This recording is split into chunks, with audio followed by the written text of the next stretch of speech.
Hello and welcome to this quick overview to texTools 1.6. My name is Hendrik Jan Schoenmaker and I want to give you an overview over the latest release of my maxscript collection. And yes, what is texTools? texTools is this toolbox. It's a maxscript collection for 3D Studio Max. And you can download it for free. And what it does, it does basically a lot of things for texture and UV related tasks. So say for example you're an environment artist or a character artist, there are plenty of tools that might help you. So for installation you need at least 3D Studio Max 9. For the installation, simply go to scriptsblock.com, simply search for UV and it should basically already pop up in the first few results. Scroll a little bit down where it says attachment or download URL. So you download the file, and after that the easy thing is to open your startup folder from 3D Studio Max, which is your C programs, Autodesk, and then your Max version.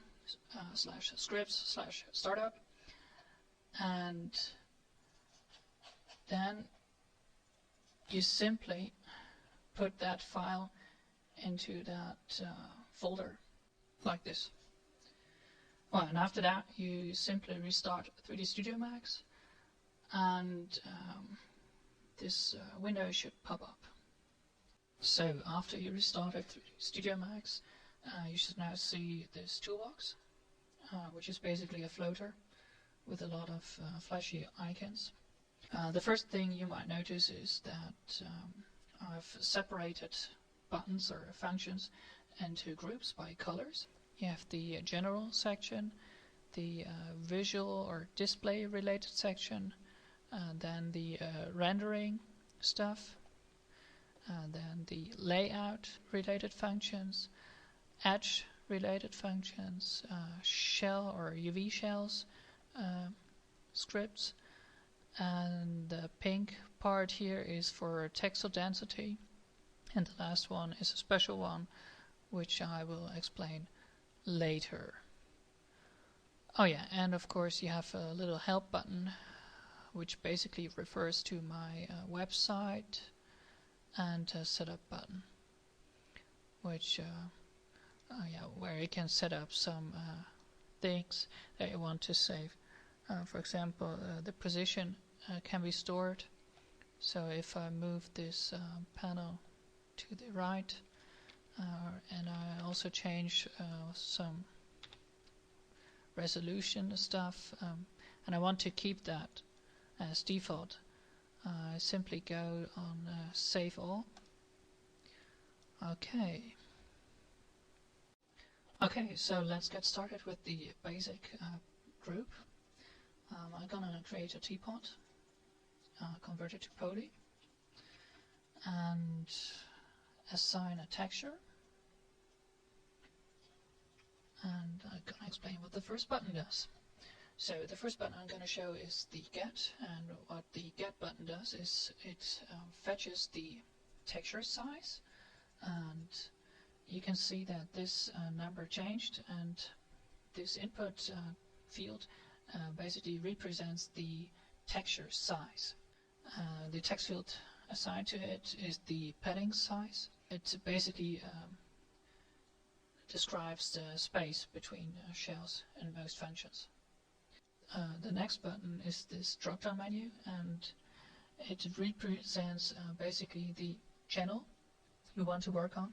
The most important button in this texTools toolbox is the Open Editor button, and what it does, if you press it on any object, it will open the UV editor right away, and if you click that button again, it will close the editor, but it will keep the modifier, which is very important.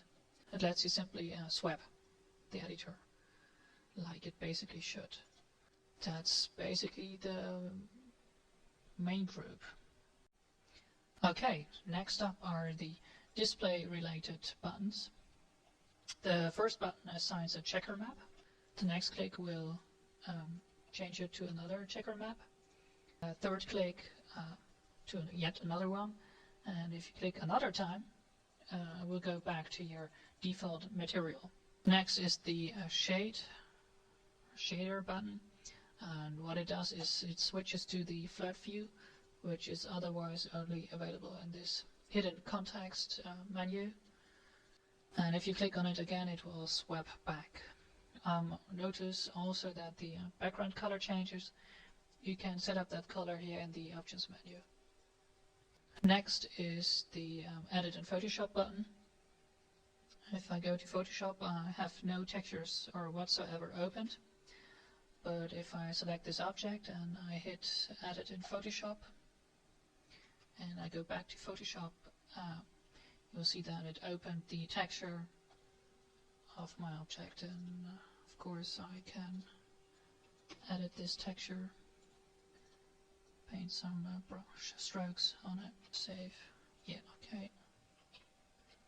And if I go back, you can see that it actually was the texture that was assigned on the object. In order to continue, I'm going to change the UV of this default UV.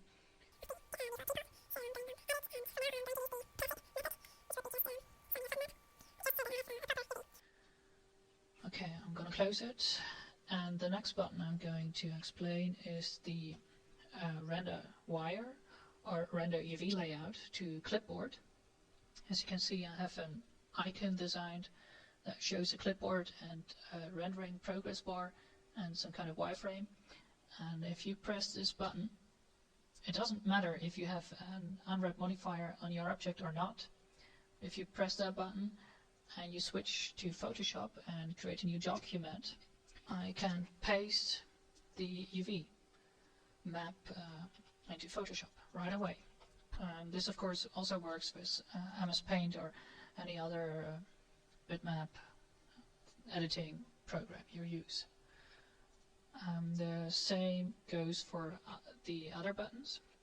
The next one renders the selected faces as a mask. I'm gonna select element for now. For example, I have these 4 shells selected, and if I hit the faces or render faces to clipboard button, it will basically give me a mask of the selected faces from the UV unwrap UVV modifier, which is very useful when you need to block out things and you quickly want to select this, for example, to give it a color in your texture. Okay. The next button is the AO. Come on. And AO stands for Ambient Occlusion Map. And what it does, it renders an ambient occlusion map of your object. And you see there is a render window. And as soon as it's finished, you can go to Photoshop and paste it. And as you can see, I have an ambient occlusion map or dirt map that you can use for your textures to make it look older or more realistic, or to give it more contrast.